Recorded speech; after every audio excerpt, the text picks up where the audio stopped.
some people who I consider to be very, very great minds in young people. I consider them to be thinkers and very creative. Some of the things they say and do provoke a lot of thought. So I'd like to introduce Life's Canvas. Talk to the people, folks. Imagine living in a world where all you want is for people to remember you. But you never live life with the intent of doing anything memorable.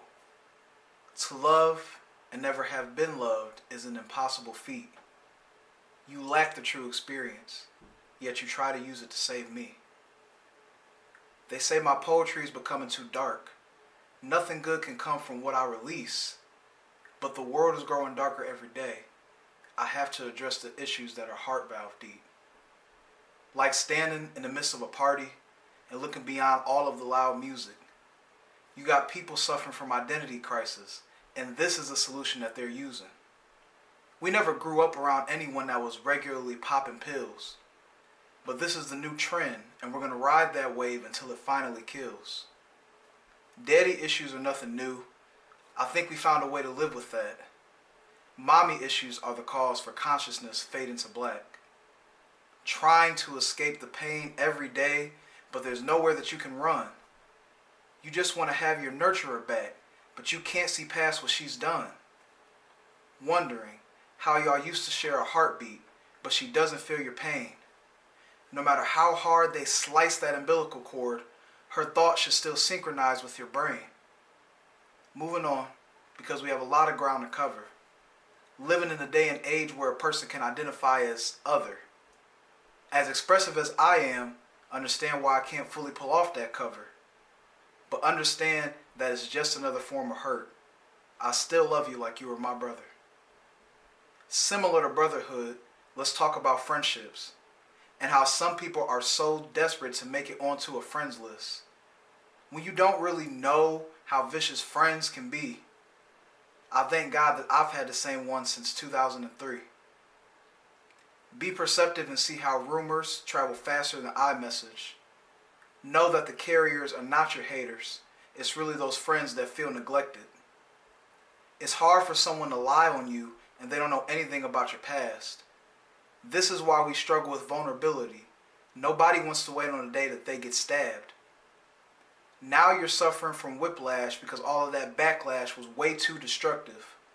All of this he say, she say is full of criticism and exposing truths, but none of it is constructive. What response could you have for the situation?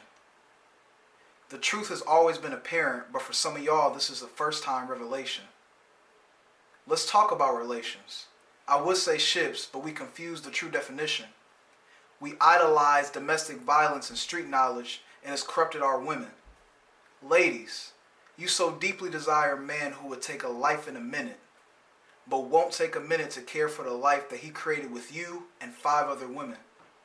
He's so quick to put you in your place, but what's the last thing he's done to help you elevate? Educate yourself. We got to hit this point next. Women dress to impress, but can we see beyond your flesh? Constantly fiending for attention, which should never be mistaken for love. But it might be the closest you ever get to it, since attention is all that you want. Pictures and posts are prioritized, and you don't even realize that you're seeking validation. Then have the nerve to hate their opinions when you gave them an open invitation. The biggest issue is that we align our beliefs with what we can see on a screen. Imagine how you respond if toxicity is all that you're seeing. TV is full of nudity. Minorities are treated with cruelty. Music is all about cheating. Most of it doesn't have a meaning. Families are non-existent. Discipline is long gone with it.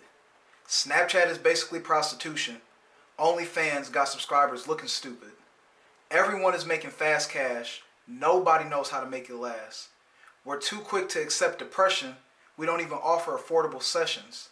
Witchcraft is now a trend. To not sin is seen as a sin. Normality has an obstructive view. Speaking up for what's right is now taboo. The people have no voice with politicians, but Twitter can cancel artists in a minute. Everyone in the crowd feels alone. People play house to mimic a home. Take your pick at the list. Everybody has a spot somewhere. The question is, how are we going to heal when nobody really cares?